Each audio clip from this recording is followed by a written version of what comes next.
purpose of this conference is to bring people together, to exchange views and to benefit from the experiences of others and other syndicates.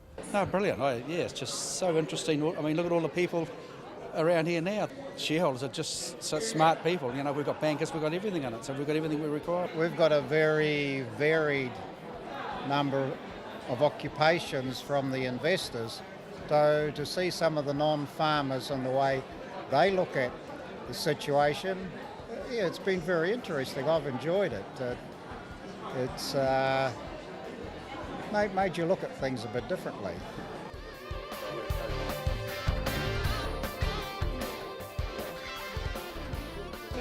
Shares are good, managed funds are good. We do both of those. It's a bit more satisfying, though, I think, isn't it?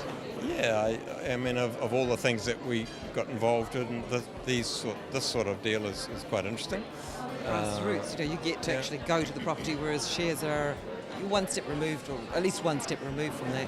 Land's a wonderful thing to invest in, and I think that as long as you're open-minded about it and realise that things are not going to happen overnight. But farmers are a resilient lot, and they tend to work very hard and make these businesses, successful. And I kind of like, working alongside those people.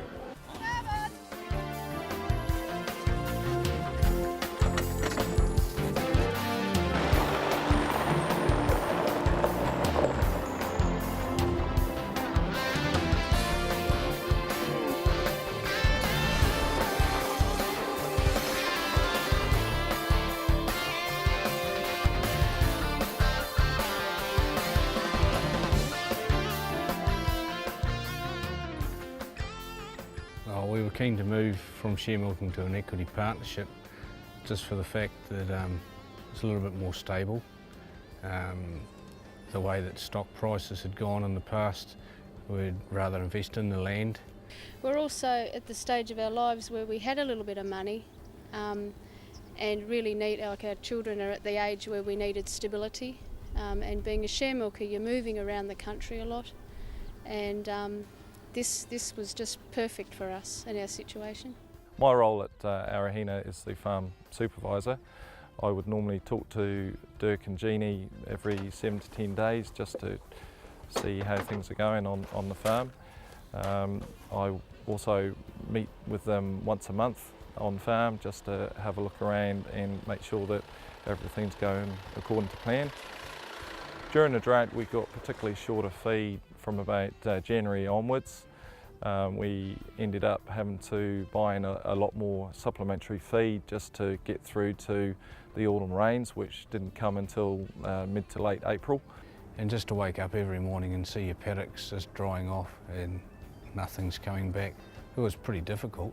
We also had to sell surplus stock earlier than what we would do normally, and also get rid of the culls earlier. We regrassed a hell of a lot more than what we had planned, which blew the budget out even further. But with spending a lot more money on the supplementary feed and also doing more regrassing, undersowing in the autumn, we certainly set the farm up a lot better and had pasture covers at levels that we haven't managed to achieve in other years. And we're certainly reaping the rewards now. So in some ways on this farm the drought worked in our favour. We're currently 5.5% up for the season to date, and the cows are cycling really well. So all in all, certainly it was money well with spending. We find AGInvest and the relationship that we've built with them over the last 3 years to be really, really good. They're always available to help us out if we need to speak to them about anything, and they're very supportive of what we're doing, and they have the expertise. Like they're very technical people and have a lot of abilities that we don't have, and they see a lot more of the country than we do, so they know what's going on and they're keeping up with everything, and the share of information is really good.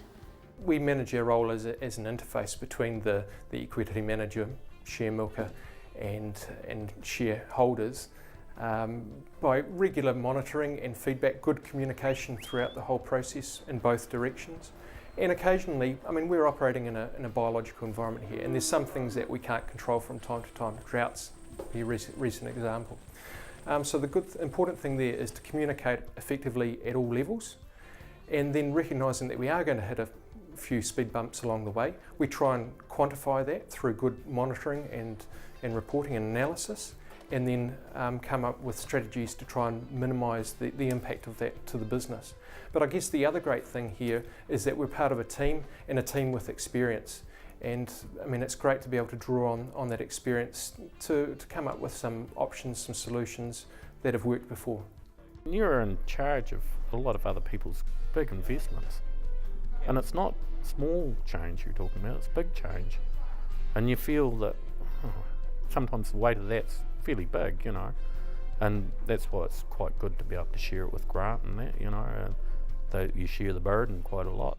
I like the interface I have with shareholders, the fact that a lot of them are successful farmers in their own right. They often keep us on our toes and have high expectations for us, but at the same time they stand back and let us do our job and trust us as professionals. For a participant in an equity partnership, there's 3 direct benefits. There's firstly the profits that are on offer, and at the moment in the current times they're substantial. Secondly, there's the participation of being part of a business in which you are part of the decision-making team. You're a director of a small business, but you're part of those decisions. It's a very participatory experience. And thirdly, it's also a great satisfaction to be part of something which is getting young people onto the land and owning their own businesses. Well, it's a great way to get your farm. We would never have the ownership and land that we have now if we were still either a share milker, just, you know, a lower order share milker, or we were working in the sheep and beef industry. I think the ultimate goal for us is to be here in another 10 years, to be able to call this a long-term home, and hopefully to be in a position to be able to gradually own more of the farm, if not all of it, I think. It is farm ownership. To us, this is farm ownership. We look at it as our farm. We're not the share milker anymore. No, we're farm owners. Yeah. Yeah.